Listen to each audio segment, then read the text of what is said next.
Good morning, Robertson County. This is 1100 WSGI. I'm U-Turn Laverne, and this is one street over. How you doing this morning, man? Living right, beautiful. I think I saw you running out the door to go take a run. Oh, my goodness. What a beautiful day for it.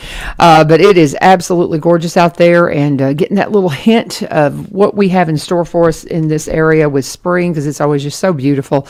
And, winter's not over yet. We're into March, but I tease people that one of the biggest snows that it's one of those things that we kind of... You tell the story and it gets bigger all the time. My brother was born on the first day of spring, March 20th. And I can remember as a child, and maybe I remember it because they told me about it because I was 5. And we had one of the biggest snows ever, and that's just 2 hours north of here up in West Kentucky. And they had to plow the road to bring my brother home. And so that's one of those things that whenever we start talking about that, it's what is today, March 3rd, spring's around the corner, and it is. And I guess first day of spring is typically March 20th, right in that vicinity. So we can hope that we're going to get more of what we've got today, but we could still get a snow. And if you remember, we've had some late freezes last couple of years where you've had to make sure if you've planted early that you've got things covered and that you are, ready to, make sure that you've got everything where it needs to be, as far as seeing to those tender plants, if you plant tomatoes early or anything like that. And if you want to plant lettuces and those cold weather vegetables, then right now is the time to do that.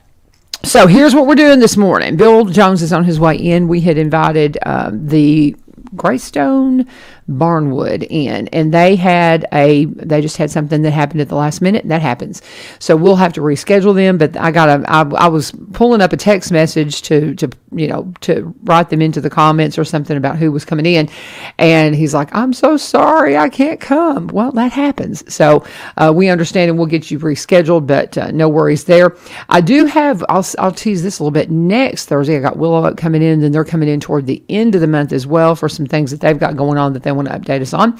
So we've got all that happening. Tomorrow will be Matt Driscoll's day. He comes in the first Friday of every month to talk to us about the things that are going on in his world. He's one of the associate pastors. I guess I'm not sure what his title is at Epiphany. Come on in here, Bill. But he is one of our pastors over at Epiphany. And I spend time with them every week because I go to Celebrate Recovery there on Tuesday night.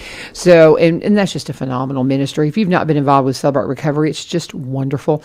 So I encourage you to get involved with that, and we'll hear more about that from Matt tomorrow. Bill, I tell you, bless your heart, I called him, 5 minutes ago, but you're like me, You live up the street.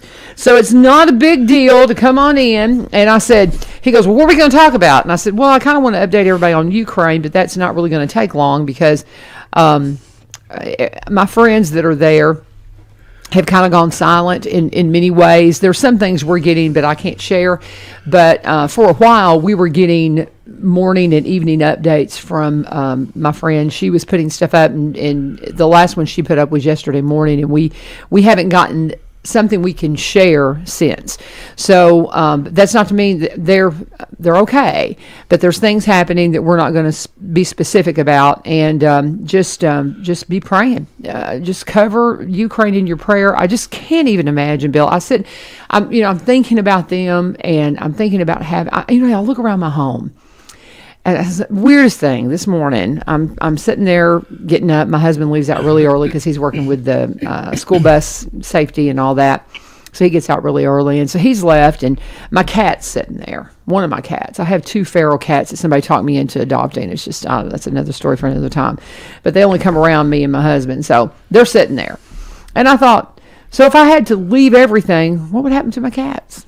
Right. That's stupid. But I mean, but those are the things. I think about the things that Natasha and Sasha took back souvenirs with them from Nashville when they were here this past summer. They took back a tobacco twist. We got them a tobacco twist because they were just fascinated by the tobacco here. And so they took back a tobacco twist. And I guarantee you, nobody knows where that is now. It's just all these little things that they took back that they were like, that's cool. And we all have those things. I mean, a lot of us, we will pass away, and our family has to sort through all the nonsense that we've kept for, 70, 80, 90 years sometimes, and have no idea what it means to them, but it's like a little something where somebody maybe gave them a tobacco twist. They abandon everything. And I look at the Ukraine folks that are refugees, and they're carrying what's on their back. It's just incredible. But again, we don't have. I don't really anticipate getting any updates that I can share for a while. So I just continue to say, there's pray. a Russian businessman who has put $1 million bounty on Putin's head. I wish. Another thing, I'm a ham operator, and I talk to people in Russia quite often, and Ukraine, all through Europe. One thing we have to be careful to do. People in Russia normally, in normal conditions, don't talk about politics, don't talk about anything but maybe their equipment, their antenna, the weather, and that's about it. So I know they want to know, but they're not allowed to ask, and we know better than to ask. So we sort of get around that a little bit by talking to each other in the United States about what's going on, and they can hear us. Right. So it's, you just have to be, it's an international I get thing. you. So you're talking, as ham operators, you're kind of giving them the news by discussing the news, and they can just hear it. Right. Oh, okay. They're not, we're not giving it to them. Okay. And they're not doing it to us, but they can hear. Ham operators are, they told them over there they can't do that, but they may not be able to transmit, but they can receive. Right. And, they cut all that off right at the very beginning because they know ham operators we do a lot of digital formats, other than voice. So there's a lot going on there that's just not said, and you don't want it in the news either, what you're doing. But there's ways around things, and I'll guarantee the guys that are doing it, ham operators and those type of people that are educated at that level, they know what's going on. Yeah.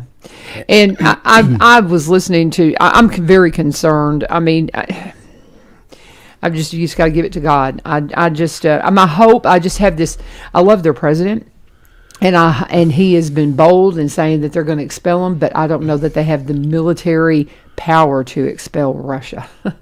If Russia decides that they're going to take Ukraine, I don't know that God can stop them. There's the David and Goliath. God can stop them. What it's going to cause afterward, what ripple effects. We got China waiting right there on Hong Kong. King Kong. Yeah, well, to take Taiwan. So what's going to happen? They're all looking at us because superpower. They're all looking at us. What are you going to do? Yeah. So you got to be very careful. Well, and just can't say enough. Pray without ceasing for Ukraine.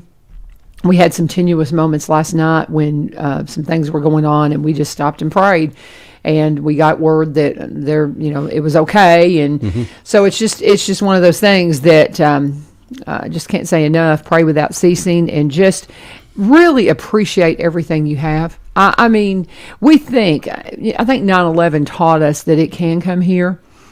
And I think so many of us just live in this little bubble not in my lifetime. There was a Ukraine woman, I saw a clip somewhere, and she said, I didn't think this would ever happen in my lifetime, because people have known Russia has been, stomping their feet and saying that this is something that they wanted to do. But they'll never do it. They'll never do it. Just like we think, China would love to invade us. They'll never do it. Really? I don't know. Well, it depends on the desire. Yeah. Russia had a desire for Ukraine because Ukraine's full of a lot of minerals and important stuff. Yeah. They really need it to stay afloat because they're not doing well in anything they do. They don't do well. They have always been like that. They just haven't been very successful in everything they put their hand to. Can't imagine that seed of freedom does a lot, and when you take and squash it out. But I imagine a lot of their soldiers are wondering what's going on because they weren't told what they were doing exactly, so they're sort of wondering too because they hadn't been anything like that. There was a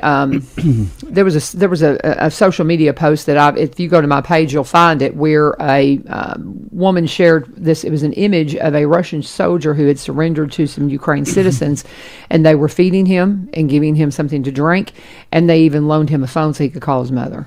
To let his mother know he was safe. And, there's an awful lot of people, just like the guy you said who said, I want you to arrest him. It wasn't necessarily a bounty on Putin, that he wants him arrested and to charge with war crimes. And so I don't think he could. He's got $1 million bounty on him. from this businessman. Yeah, exactly. So I don't know, guys. Just that's what I know and what I can say. And we are getting a little bit more information, but again, I think it's going to be, we're not going to be getting a whole lot of updates from people that are actually there right now that we can share publicly because we don't want them to know where they are. We don't want to share exactly where they are and what they're doing. And so, we're just going to keep praying. And I just encourage you to do the same and to really, really, really try to use your empathy in your heart to just really place yourself and just think about it. Just think about it. Okay, look around your home. If you had to leave right now, what would you grab? What would you grab? What would you grab? Not much. Not much. No, you can't Very essentials. Well, you can carry if it's worth that much effort to carry. Yep, that's Not right. that much in my house worth that. That's right. That's right. You read historical accounts during the Revolutionary War when cities would fall to either the British or then they'd be retaken by the Patriots and. It's so interesting to hear about people trying to take, their China and stupid stuff. Yeah. That anyway. Well, Bill is my guest. I've invited him in. What do you want to talk about, sir? I'll tell you what. Just what you mentioned. I had a cousin I found through DNA. I put my DNA out there at 23andMe and some other places too. So I'm getting all kinds of feedback from people that are very distantly kin. They don't understand it a lot, and I have to explain how we're really not that tied together. It's way off, But anyway, occasionally now and then I get a real close one, which I did get one other day, and she had, she lives up in Pennsylvania, and she had information about my great-grandfather, which was her great-great-grandfather. And about 15 pages she sent me of how they lived back then. Her grandfather wrote it all down and gave it to her how he was, and the great-great-grandmother. And you're talking about old time.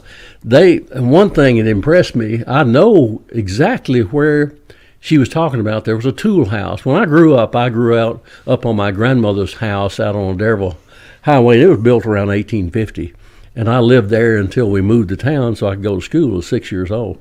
But there was a tool shed out there, and my great-grandfather dug a hole. It was about 15 feet in diameter and 20 feet deep. And what he did, he went out to the pond in wintertime and chopped the ice up. Now, we're not that cold now. Yeah. But he chopped the ice up. And this is right here outside of Springfield. Put the pieces of ice down the hole, straw on top of it, ice, straw, ice, all the way up 20 feet. And they had ice all through the summer. Oh, wow. And this guy said, that wrote it, he said, I was just thinking about the horses and cows drink out of that water. But maybe the cold killed the germs. I said, I don't think so. But anyway, that's what they did back then. And this was, back right after the Civil War. And he talked about people and farm workers and everything who went through the Civil War and what they were doing. And they were living in one room upstairs of a house and that worked on the farm because they didn't have any place to live. And people lived around in sheds and in one rooms and above a second floor of a house. They did that kind of thing all around here. Now, this was right here where it was talking about. And that, just showed me how closeness and family there were to everybody. Mm-hmm. It wasn't anybody criticizing anybody in these papers. It wasn't anybody talking down. It was after the Civil War, right after it, and they were existing and trying to get along because through the war they just didn't come out very well. Mm-hmm. So it's not like the movies, I guess what I'm trying to say. Exactly. And I think that's the thing that, it's we've been in this country, we're just so spoiled, and we forget that our history has a lot of struggle, and we've got dear friends that are struggling in ways we just can't even imagine. But Bill Jones is my guest, and I'm gonna do a quick ad, and then we're gonna come back, and we're just gonna let you just. You brought a book and you brought something written there. So our guest that we had scheduled had a very late conflict, and so could not. We're going to talk to the Greystone Barnwood folks, and so I'm anxious to have them in. I think they're very interesting, but we'll reschedule them. But we're going to pause for a minute and talk about Corbin Creek Greenhouse Gifts and Gardening Store. Love them; they're so much fun.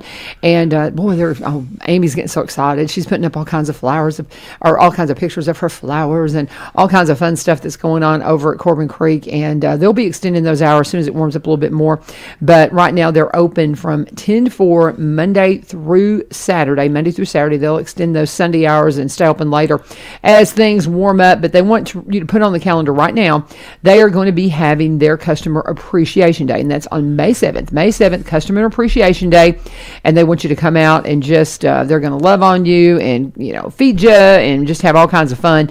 But again, that's on May 7th. And if you've got questions, if you're really wanting to talk to Amy about some of the things that are going on and maybe some of the things that you want to do in your garden and you really just need some of her time, now is a good time. I can't say that enough. Now is a really good time to go out and talk to them, because this is when she's not too busy yet, and it'll be a great opportunity to get your questions answered about the things you're wanting to do in your garden, maybe in your yard, and you just need some advice. But now would be a really good time to do that. Again, their hours are 10 to 4, Monday through Saturday. They're closed on Sunday right now, but they'll be extending those hours as soon as everything warms up. May 7th is that the Customer Appreciation Day they want you to save the date for. And now would be a really good time to go ask all your questions about CBD. If you have questions about how it can help you, it has really helped me. But if you want to know more, right now is a great time to go out and talk to them about how that they have Robertson County CBD. Everything that they sell at the store is processed from plants that are grown right here. So go and talk to them today at Corbin Creek Greenhouse, Gifts and Gardening Store. And please, when you go by there, always tell them U-Turn sent you. Bill Jones is in the house, and last minute fill in because he lives up the street just like I do. And I called Bill. I mean, literally like not even 5 till 6. I said, hey, come on. And he says, okay. So what you got? What'd you bring for us? Well, something. I just grabbed this stuff off my desk, but yeah, what so interesting to me, old history about us, and I really enjoy that. I gave a talk yesterday at the Short Story Club. Oh, what is that? And I said, when is it? What is the Short Story Club? I don't know, but it's been around. They're 100 years old this year. I didn't know about this. And I don't know what to do. I guess they tell short stories. So I had 4 short stories I told. And I said, I guarantee you've never heard any of this, and it's about Springfield. Awesome. So one of them was about a man who was a glass blower, a bohemian glass blower from Springfield. Okay. And he and his wife, and she was a swan and married him. His name was Robert Howell. And they ended up at Oak Ridge during World War II, blowing glass for the atomic bomb. And she was one of 16 women in the United States given a presidential citation for what she did. Wow. And she was from here. Cool. And they had a museum down in Florida. And when they retired from there and came back here, and they died and buried out here in the cemetery. Nobody knows about them. Nobody knew but me. How fascinating. Another story was a man named Judson, and he lived here in the 20s and down on 3rd Avenue, and he married a girl named Cecilia. And he was a WSIX announcer at 638. Off the square in Springfield. Right.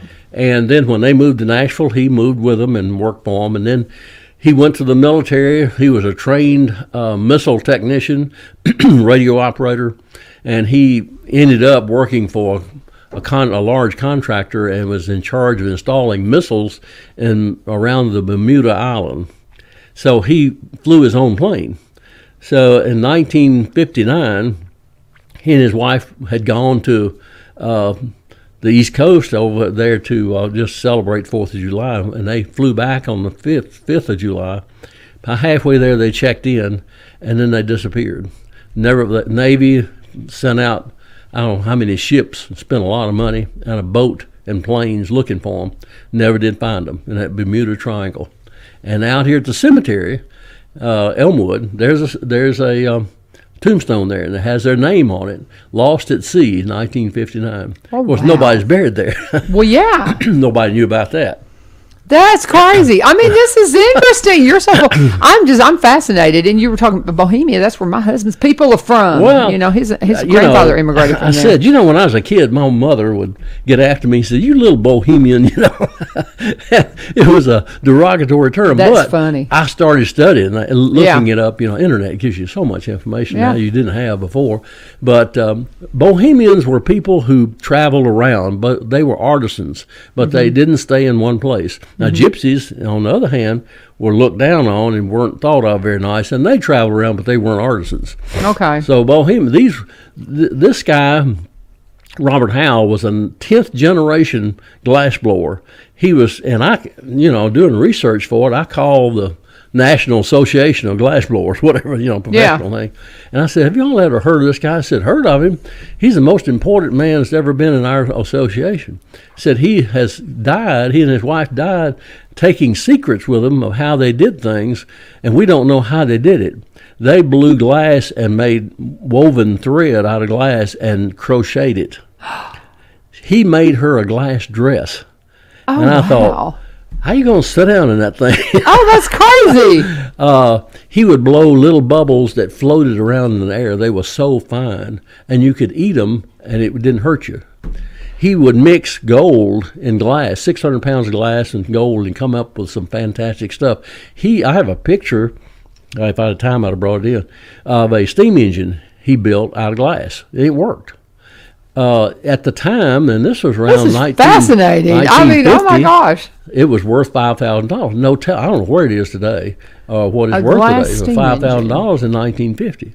That's crazy. And they were at the blanket store down here in Pleasant View. Have you ever heard of that? Okay, if you go to Pleasant View and turn left and you go up the road just a little bit, there's a little building on the right. It's now it's a garden center, but it's called a blanket store. It's been there since the 40s, I think, and it sold blankets.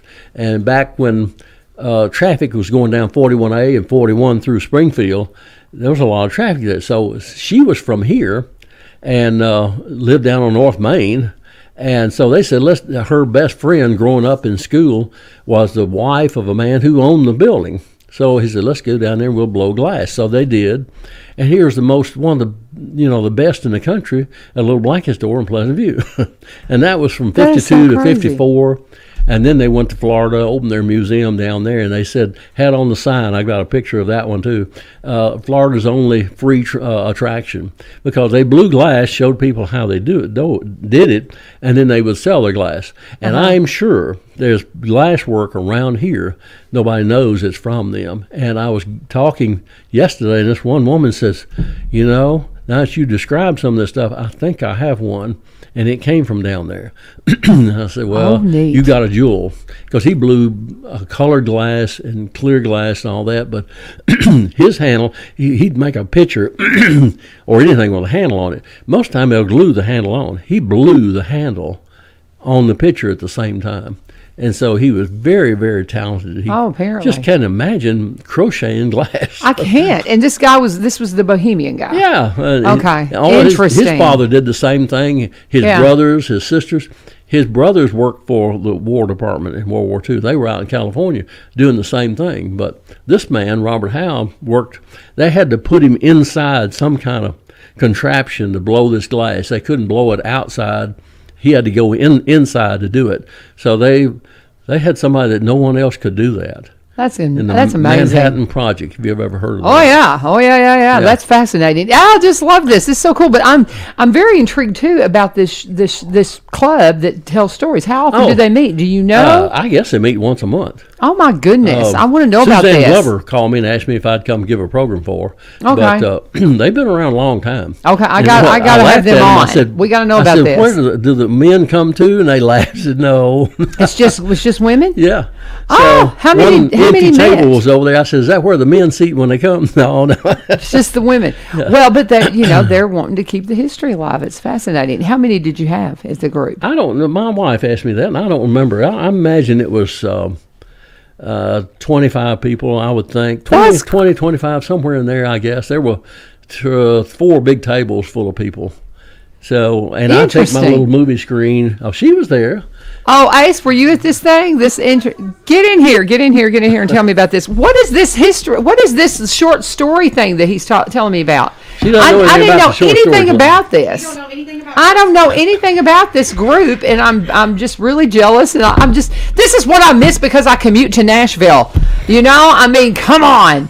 This drives me crazy. I miss so many fun things because I'm on the road. A lot of young people in it. When I saw her, I said, "Whoa, Yeah. this is not a You bunch young of old people. women." He just described you as young people, and you are. I feel mean, honored. I guess I am kind of young. you young people. Next to us, you are, What darling. do they normally do there? So, Short Story Club, we the majority of the members are retired teachers. Okay. So many don't know that at the Glen. Well, actually, a lot do know, but many in our community, our broader community, don't know that the Glen is actually where the location of the first library was. And so the Short Story Club was actually born out of trying to preserve that history, continuing the love of books, continuing the love of encouraging children to read. And so it has evolved over time, but I am passionate about children and encouraging a love of reading, and so I joined the club, and it's actually just turned into a great time to learn things like from Bill. We heard, the stories we heard yesterday. It was fascinating. It was we walked away. Jody and I were talking.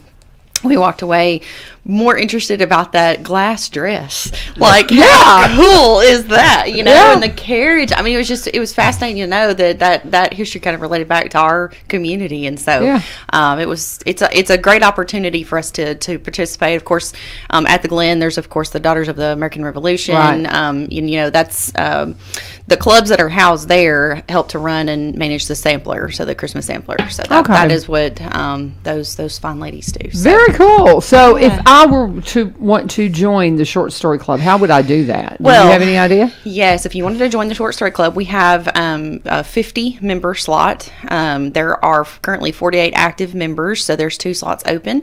They accepted nominations yesterday, and we will bring them to the ballot next month in April. That's actually the end of our year. Is April. So if you wanted to join, you would need to be nominated by a current member.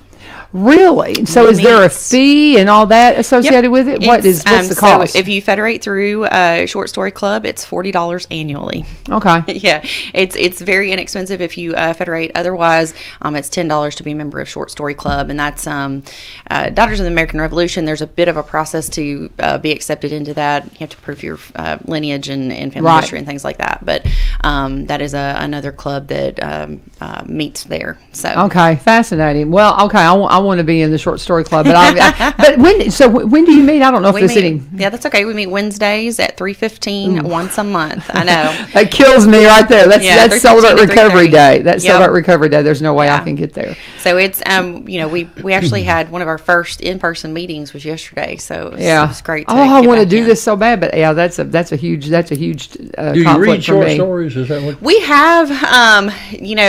Like I said, it has evolved over time. I've been a member for about a year and some change, and so we've not read many short stories, but we've also been through a weird time. Yeah. So I cannot really say that we've I'm not really sure that that's a good measurement tool for what that club just kind of getting back fired up. Well, if I ever stop commuting to Nashville and stuff, but the Celebrate Recovery though, I'm pretty committed. I am very committed to on Wednesday nights. I don't see that changing because that's that's just a good thing. It's a very good thing. All right, well, is Brian going to be joining you? He is not. He actually. What, do you want to hang out?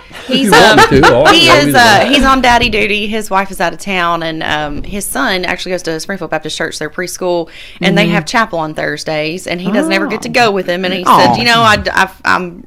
Anyway, he just texted me a few minutes absolutely. ago. So I said, doing daddy duty. Well, I'll tell you what, let's go ahead and I'll do one of my ads and we'll reset. We have Ace Timmimeier joining us now. Bill's here. We had a late cancellation. Literally this morning got a cancellation, but it happens. And don't worry about that when that kind of stuff happens, guys. I can always call Bill. He'll come up the hill and come hang with me. Keep you from having to hear me just prattle on and on. But we're going to pause for a second. We're going to talk about, let's go ahead and talk about Rice and Buick GMC. I've been showing off my little coupon book, and I think I've still got it in here. I got this last week in the mail. It's so funny. I was driving to the studio, and I stopped and grabbed the mail, and I was like, well, there you go. There's my ad that I'm going to talk about for Riceman Buick GMC. These are service coupons for the service department that you can go in, and it's really funny. They've even got Ladies' Day on Tuesdays. I think it's Tuesdays. Yeah, Lady Day special on Tuesdays, 10% off. So just all kinds of fun stuff. Now, some of these expire on April 30th, so watch your mail. You may have already gotten it if you've got it sitting over there on the shelf.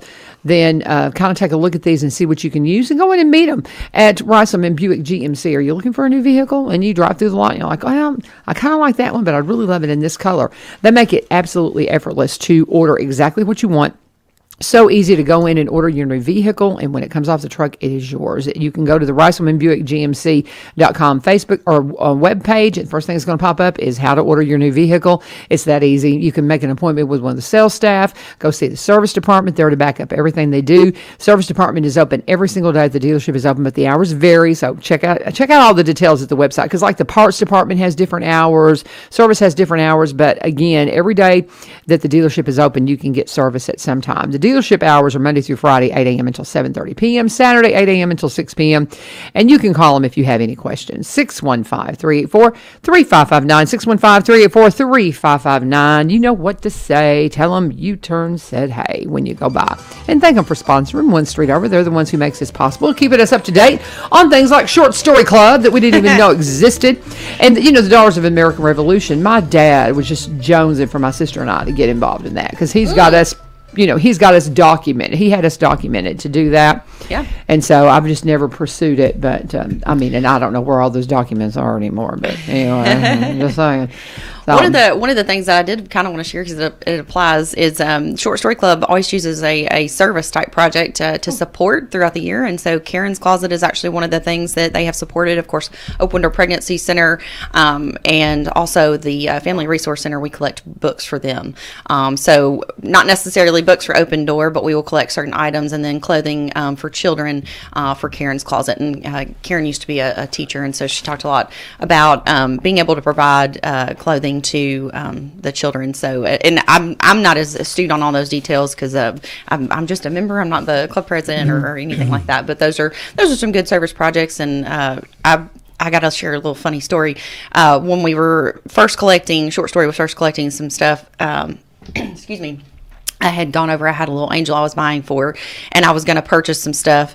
I ended up buying more. I had the most fun buying stuff for my little angel, and I got to double down, and buy some more stuff for the to bring over to donate for Short Story Club. And, it always feels so good when you can, I haven't shopped for a little girl or a little boy in a really long time. Mine's older, and so it was a lot of fun. Went over to Burke's, and they had some good deals on some sets and things like that, and shoes and jackets, just and cute stuff. all the cute stuff. Oh, and yeah. and it's a lot of fun. Every time we're able to give back, we always walk away with our cup more, more full than when we walked in. So. Absolutely. Anything you want to add there, brother? Anything? No, it sounds interesting. They don't let men in there, but it would don't. sound like an interesting It's a thing, girls' club. It's a girls' club. Oh, well, see, that's what he was saying. Well, no, the table, which table was for the guys? So it's It was like the empty wow. table. That's fabulous. That's hilarious. She's our Kiwanis Club president. I know. Kiwanis Club is 100 years old this year too. Yeah. But the funny thing, the first many years of Kiwanis is just men. Absolutely. And we had events called Ladies' Night, and now that Jackie Guthrie, I guess, was our first lady, I believe. Yeah, Jackie Guthrie, Catherine Clark. Jackie Guthrie and Catherine Clark. Yeah. I can't remember. I don't know the dates. Honestly, that's something that we need to clarify. I think it was in the before. 80s, I think. Yeah. So who Wow. came first? But they were our first two female members, and then first two female presidents as well. So it's pretty. And pretty now you're the interesting prez. times. I know. There's love been other female. Gina We used to Hall have was Ladies' another, Night. so Well, we can't have that now. Yeah. there's a lot of ladies in there. That's hysterical. I love it. I love all this history. It's just fascinating. We have got a fascinating community, and as more folks come pouring into our community, you want to learn more about it and not be like me, live here for, nearly 30 years and you know nothing about your community. And that's what happens when you commute. Right. I got here in 1992, and until I started doing this show, I had no idea what was going on in Robertson County. And it's kind of like you said about the Discover, or what's the thing we do? Discover Robertson County. Jordan's going to Experience Robertson Experience County. Robertson. Yeah. I'm sorry, In Jordan. September. In September. First time that Jordan says, first time you went, you said, I didn't know what I didn't know. And I love that quote. And I say all the time, I didn't know what I didn't know. Exactly. Short Story Club. That's There you another go. one. I didn't know what I didn't know. So, wow. Turn of the century, there were a lot of clubs here. There was Yeah. Coca-Cola Club. Then women would meet and drink Coca-Cola. Coca-Cola. Because Coca-Cola was a big deal then. It was a big something deal. new Oh, and that's had cocaine in it. So they God. would meet and drink. Can you Coke. imagine? Ace and I were going, this is like, But there were what? a lot of I clubs. knew that, but it's like, wow, that's Hey, crazy. So did you tell them Short Story Club also turns 100? Yeah. This year, 1922. Yeah, that's So what he was it was saying. established in 1922 as well. So that's a pretty interesting little fact there. That's Kiwanis crazy. And short story. Apparently, I pick clubs that have been around a long time. There you go. They're just fewer than they used to be. Yeah, there that's are. fascinating. I asked my son the other day, he called me for something, and I said, "You want to go to Kiwanis Club with me?" He said, "What's that?" Oh, goodness. I had to sit down and think, well, what is it? What do we do, you know? Yeah. Yeah. And explain it to him. He said, "Does it sound like a bunch of old men?" I said, "No, it used to be. That's not anymore." That's hysterical. We have a lot of fun. Yeah, There's a we lot of do. laughter and, of course, opportunities to give back in your community. So. Absolutely. Good times. Absolutely. That's Good the main stuff. thing. All right. Well, we're talking with Ace Timmimeier, and Bill Jones is here. Brian is taking care of youngins today, which is a good thing to be doing. It's a good thing to be but doing. as far as, I guess I probably need, no, I've done 2 ads. I've just got one more. But we can just kind of double back now and talk about the things that you've got going on. Sure. Where do you need to promote? Yeah, so I wanted to come in and talk. We have entered the month of March. It is a big time. Of course, it's spring, it's beautiful weather, and all those fun things. But we actually have a new celebration that we are excited to bring to Robertson County. I know it's going to sound silly, but it's the National Drug and Alcohol Fact Week. I know that sounds like a silly thing to be excited about, but we are incredibly excited for lots of reasons. So National Drug and Alcohol Fact Week focuses on education and information about substance use and abuse and the prevention tactics that we can put out there. We have this is put on through our Robertson County Prevention Coalition, and how we're able to host this is through a grant that we received through the Prevention Alliance of Tennessee. We have 6 months to expend some funds. One of the things I wrote into the grant was this celebration, and this was a goal of ours. The Robertson County Prevention Coalition is a subcommittee of the Robertson County Health Council. When I launched that new strategic plan and that 3-year plan, it was to host this week. So getting those grant funds really helped us to catapult that a little sooner than at the end of our plan. And so what we are going to be doing is National Drug and NDAFW Week is what we call it. So National Drug and Alcohol Fact Week. It's nationally celebrated. There are communities across our nation that take part in this, but we have partnered with Robertson County Schools. They are, and the Robertson County Sheriff's Office, and many others, but primarily those, to help us bring information and a week-long engagement tools to our middle and high schools in Robertson County. So what we will be doing is we will have a daily engagement on through March 21st through March 25th. There will be QR codes posted with information for the kids to follow and complete, like a little activity. They can, through that activity, they're learning about things like marijuana use, drugs in the brain, opioids, nicotine, vaping, all of these things that we're trying really hard to bring information that's easy to digest, that's evidence-based. We used a nationally accredited information source, so the National Institutes of Health and NIDA, that's a subcomponent of National Institutes of Health. They've got some great information on there. It's called Mind Matters. Anybody can read that and kind of understand what's going on. I'll share one of the little facts about marijuana. This is a hot topic in our communities for lots of reasons. It's legal in some states, right? And so one of the facts that's shared in there that I really love is that while it may be legal, it's plant-based, right? That's something that kids hear a lot. Their other adults in their life may also say, well, it's plant-based, what's wrong with that? The point is that no matter what community you're in, it's not ever going to be legal for a person who's underage. And so that is some of the message that we're pushing back out, and also the effects that it can have on your brain. So when you start drug use at a certain age, they have, most of the time for these types of benchmarks, we look at things at an 8th grade, a 10th grade, and a 12th grade level. Those are kind of benchmarking times for brain growth and development and things like that.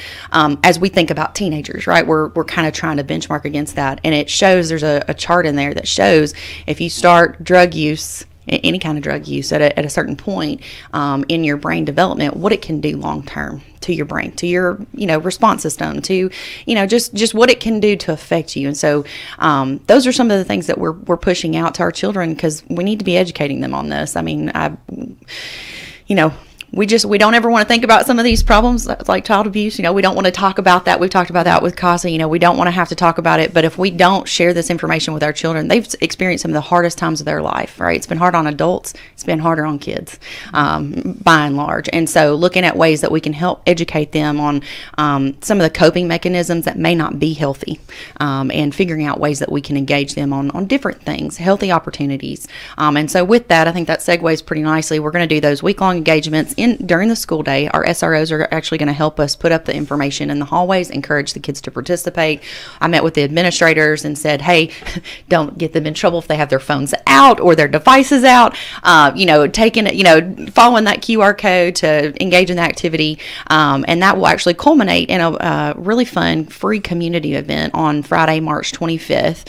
That will be at Travis Price Park. That's on the same night that we're having that softball tournament. I'm grateful that Terry has let me partner this event. There's a really good reason why we're doing that. We want to reach as many people as possible, and that's kind of an easy way to do that, right? And so we've got those families that are coming through. We're going to have inflatables, thanks to this and that here and there. They're coming out. We're going to have free food. We're going to have lots of educational and engagement activities and some music as well. So we're excited to host this community event. It's the first time we're going to do this. We're going to see how it goes. But that's all thanks to that Prevention Alliance of Tennessee grant, so that we can, make this free. Now, one of the things that I didn't mention that I wanted to make sure I mentioned is that, so as those kids are participating in the week-long engagement, so March 21st to the 25th during the school day, we're collecting that information.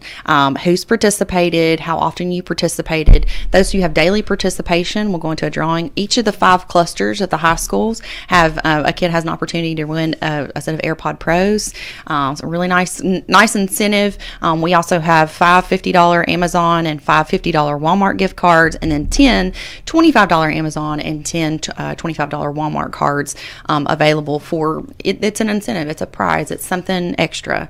And at the event, we'll actually be doing some giveaways of some of our branded merchandise, our brand new stuff that we were able to purchase, so bags and these really nice mechanical pencils and pens and magnets and all t-shirts that really has cool the t-shirts. logo that the young man did. Exactly. Look at you, you're so good. So that was one of the other really fun things that we got to do, was a logo design contest.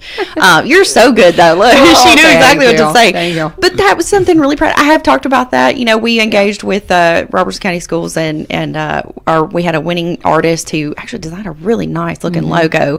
Mr. Tom Beasley's class at White House Heritage High School. His name is Noah Romines. He's in 10th grade. It is a very well done logo, and I think over 16,000 items has his logo on it. That's cool. And of course, that's just those physical items. That doesn't count our Facebook page and our website and all the times that people will see this over the years to come. So that's cool. Proud of that, to say the least. That is neat. And so you were talking about, getting the kids to hit those codes and do that. Yeah. Could the teachers maybe give them a little incentive? Well, the incentive, the prizes are the prizes are the incentives, and then grateful that we have SROs in every single one of the schools. They're going to help us promote that with the kids. Hey, don't forget, and of course, next to the QR code, we're going to have the event flyer. We want all those kids to come out. Obviously we will do the prizes a little differently, just because, we know that not everyone would be able to come to that event, but we will do giveaways at the actual events. We'll have the merchandise giveaways. One thing I did not mention, so how we get people to do the things we want them to do, right? Mm-hmm. So how we get the people to do the things we want them to do is, in order to obtain the free food, so we've got Bojangles is coming out. She's bringing us 3 tender and biscuit boxes, and I've got some pizza that's coming, and of course, Golly Geez will be there giving out free ice cream. Then we'll have things like chips and drinks and candy. Bill's and all going, I'm there, man. Come on. Well, hey, if you want to eat, you want to do that, you want to get the merchandise, you want to have all the fun. You have to go and visit our educational activities. So one of our educational activities will be the drunk goggles that we'll have out there. That'll be a super fun time. Our Robertson County Sheriff's Office is going to help us with that. We've also got the health department's going to have some educational activities. We've got I'm super excited about this. Maria Smith, I know I've talked about her before. She works for TADIS, it's Tennessee Association of Alcohol, Drug, and Other Substance Abuse Addiction Services, or something. How you remember all this stuff, but it's TADIS is what we call it. But Maria's wonderful. She lives here in Robertson County, but she covers the entire state, and she actually connected me with a new resource at the State Department of Health, and their primary role is to engage with our Hispanic community. And so I'm like, that's wonderful. Yes, bring Francis on. That's amazing. And so that's wonderful to have a component where our Spanish speaking friends are able to communicate with someone who can relay the information. So just wanted to share that. That actually just happened 2 days ago. So excited about that. But we'll have our health department out there doing some really fun activities as well. And anyways, so just when they engage in those activities, our friends will be getting a ticket that they can go use and spend, we'll call it spending, on food and anything that they want to get. So that's how we're trying to incentivize the engagement. It's not everybody really wants to go through and learn about drugs and the effects of drugs or substance abuse, but it is something that we really need to have an open conversation about. But Maria will actually be there promoting Redline, other mental health resources as well, because as we know, substance abuse, and that doesn't just include illegal drugs or illegal substances. This is alcohol abuse, and any of those things can tie back to adverse childhood experiences and some trauma that was in our earlier informative years. And so knowing the mental health resources that are out there, one of the fun things that will be there, and I'm super excited about this, I love Rose Wooten at the Stokesboro Public Library. She is probably one of my favorite people. She is a lot of fun. She's just something else. But she is actually going to be on site talking about all of the free activities that they have going on. Not only that, she's going to be doing on-site library cards, so she can right there get you a library card to get you into the Stokesboro Public Library. And so I think that'll be a fun, different thing. Yeah. So we're going to try to engage on different levels. But we really want to talk about Lauren Patterson is another one of my vendors that'll be out there, and we talk a lot about. Everybody says there's nothing for kids to do. There's nothing for families to do that's free. There's so much out there. We just want to make sure we educate you as often as possible. Lauren's got some fun things. And my friend Matt Driscoll, will be there talking about his Celebrate Recovery, his youth program that he and his daughter are doing. So we'll also have them out there. Pastor Ron and his fun motorcycles will be out there. And so it'll be a fun event. I haven't listed everybody, but just know that we've got some fun things going, and excited to bring this. I love me a good event. What can I say? I'm telling you, I think Ace is a little excited about this. I am. And this is so much fun. But let me ask you a question. Sure. What did we do before Ace? I don't know. I really don't know. I Bill. just, I would just like, You remember when Nancy Reagan came out with just say no to drugs? Yeah. That was all we had. Yeah. Well, but what she's talking about, how that you start this with the kiddos, they're getting just inundated with social media. I was listening to some stats about how much time spent gaming and social media. Inundated with it. Good information. Yeah, and everything that they hear just reinforces a lifestyle that is just poison to them. How would our community be if that wasn't going on? Mm-hmm. Yeah. How would it be? And so we couldn't recover from it. To compete, we got to have this kind of stuff. We're not ever going to be free of social media, of this type of technology. I think some of what we have to do is, as parents, and I have a 14-year-old. You guys know this. I've talked about it before. There is a tough balance between understanding me as a parent. I'm like, what? You don't need that. Do you know what I did when I got home from school? Do you know what I had to do? I didn't. I picked up my landline and would call my friends, and I had 5 minutes on the phone with my friends. And it's just a different lifestyle, different perspective. So what we're having to do is just learn how to flood them with positive information in the manners in which they're getting them. And so, one of my goals through this prevention coalition is not just to hit Facebook, because the kids think Facebook is dead and gone, but I'm still able to hit a certain demographic with that, but figuring out ways that we can engage with them on TikTok and on, Instagram and, any of the other platforms, but also kind of in their face. I mean, print's not dead, right? Things that they're seeing and peer, and this is something I talked about when we were meeting with the schools, peer pressure, we can make it positive too. And so learning, finding those youth ambassadors that we can have that will help us with peer engagement. And that's huge.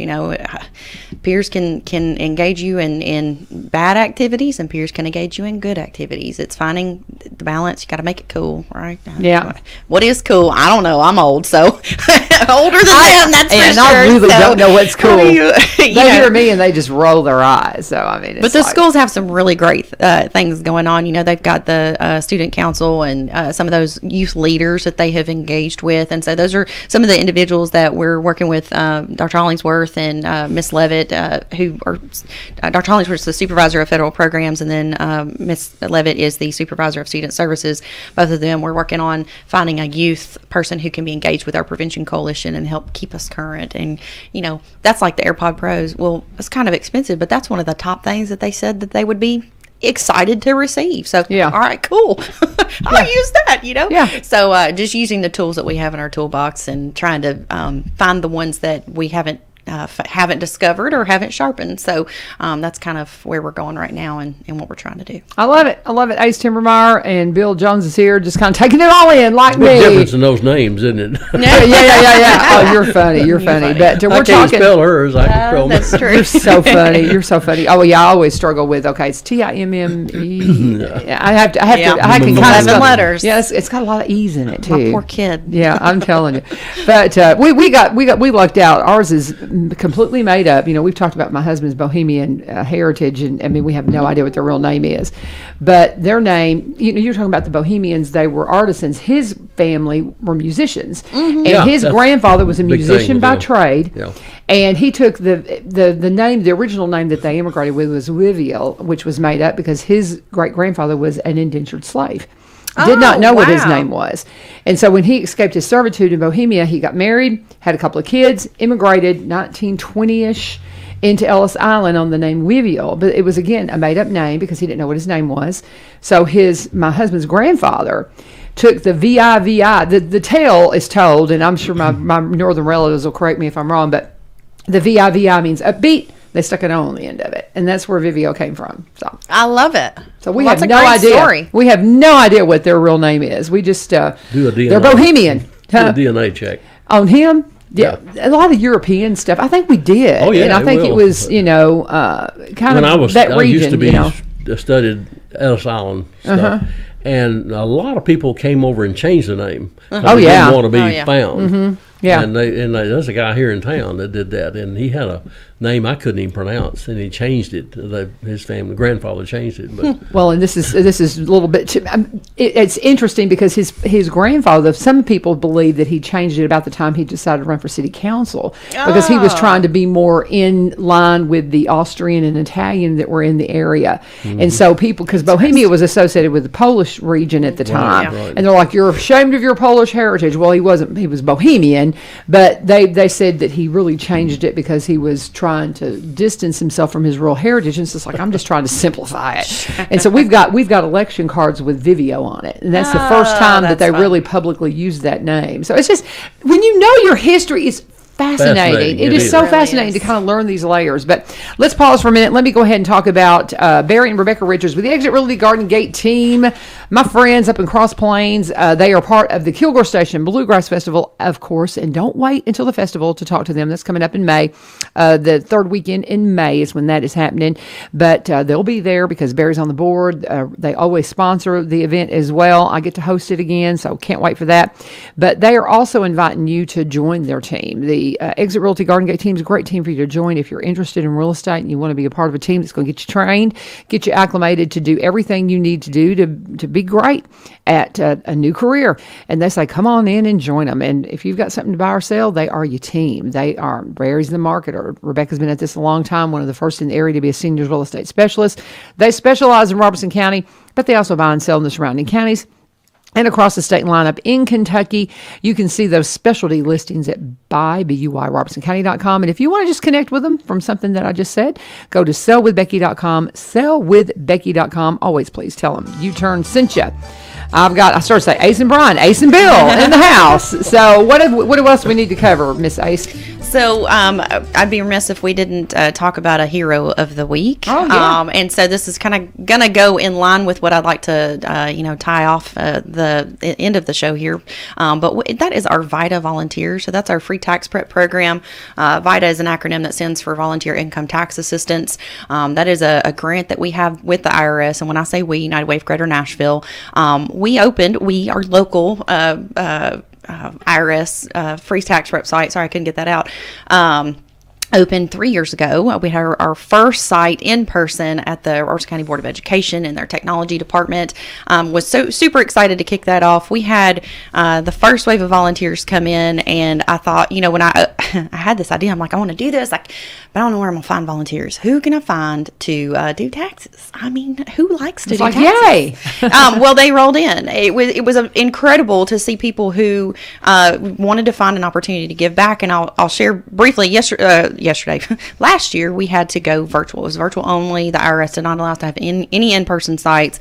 So we were really excited for tax year 21. So that's this year. We were going to be able to bring it back in person, and that the Robertson County Board of Education or Robertson County Schools would once again be willing to partner with us to have the location. It's a centrally located. It's a great facility. Most people know where it is, and if they don't, they should. So we're grateful to once again partner. Obviously there's that, but this program would not be possible without the volunteers. And when we say volunteers, literally they are volunteers. They do not get paid. They come and they spend their time with us. It is amazing. So we've actually had 2 of our original volunteers from the first year we opened who came back with us again this year. And then we've got 3 new volunteers that rolled in. One works for Metro Nashville Public Schools, Miss Deborah, and I think you and I were talking about her at some point, like maybe last week, or Deborah Benjamin. I don't know if that was us. But anyway, she lives in White House and came to volunteer. We've got Mr. Bill. He is he's from Pleasant View, actually, and has worked with our Nashville location, and I stole him. Oh, yes, I did. He's wonderful. He's been doing taxes for a long time. And then the next one is one of our, he's a first-time volunteer. His name is Mr. Wayne. He actually is a retired human resource professional, and he said he when he retired in October, he reached out to several places and was looking for opportunities to volunteer. He said, I got to keep myself busy. The first few places he went were kind of dead ends, and then he said, I just got back on the internet. I thought, I'm going to Google and see where I can volunteer. And he said, and I found United Way, and then I found this free tax prep thing. And I thought, well, it's a short season, I might as well. He has been absolutely just wonderful. He has come, even when we thought we were going to have to close the site, he's still there. Because we didn't have enough volunteers. He's still there. He's amazing. Schedules happen, people get sick and things like that. But it's just wonderful when we can find volunteers like that who want to come and do taxes with us and bring that service to their community, and it's out of the goodness of their heart. I mean, my goodness gracious, they it's actually against the law for us to even incentivize them to come. So we can't accept any gifts, or our volunteers can't through that grant. It's literally a service that has to be completely and totally free and willing participation. So wow, we are grateful for them to come and offer this service, and it's an amazing opportunity. We are open Tuesdays and Saturdays. Again, it's at the Board of Education. So Tuesdays 5 to 8 p.m. and then on Saturdays from 9 a.m. to 1 p.m. There at the Board of Education, 800 MS Scouts Boulevard here in Springfield. And how much longer is that going on? We are going through the end of tax season. So technically we've got it through April 15th. We actually can go a little later than that, April the 18th. So we'll be able to serve you on the 16th. That's that Saturday before the end of the tax season. So. Very good. All right. Well, and I can tell you, else, go ahead. One quick thing. It was so funny. I actually talked to a little friend of mine that I've helped previously, and they said, now, how much does it cost for me to come? I said, it's totally free. It's totally free. So it's a free offering, free service, and it's a great one. So Who funds all this? Who funds all this? The IRS does, actually. So the IRS provides us with a grant, and again, that's United Way of Greater Nashville. They provide what the grant pays for is the actual program that we use to process the returns. There is some equipment that is required, the paper, the toner, the envelopes, the forms that we have to use. So it's not a huge grant, but historically speaking, here I'll bring this in. VITA, or this free tax prep program, is not new. It's actually been around since 1953. It's a program of the IRS to ensure that families who qualified for the Earned Income Tax Credit, that EITC, were able to take advantage of it. Because you do have to, on those forms, if you're not astute with the language of the how the IRS writes things, and I don't know if you've ever read anything they've written, but sometimes it can get confusing. So it was an opportunity for our individuals who could receive that tax advantage, actually knew how to. So it prepared, the preparers are IRS certified, received tax law training, and we also have seasoned volunteers who help to back them up as well to ensure that we're maximizing the refund. I know I've shared this story before, but one lady had always done her taxes before.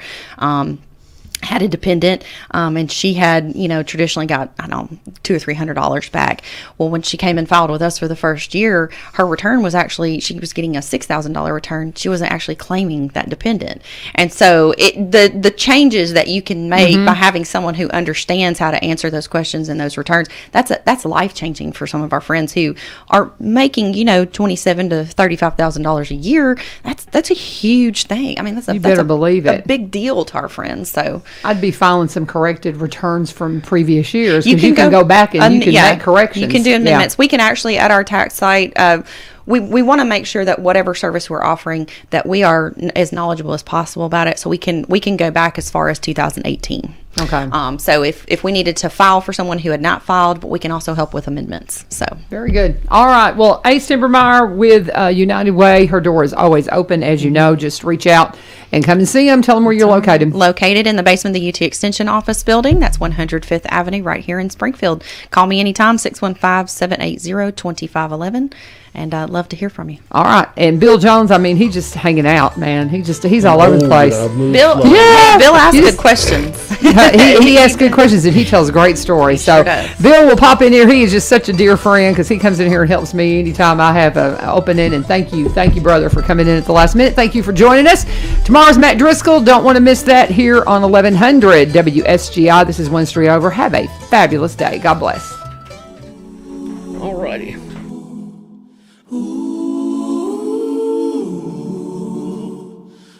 Time has got you feeling buried.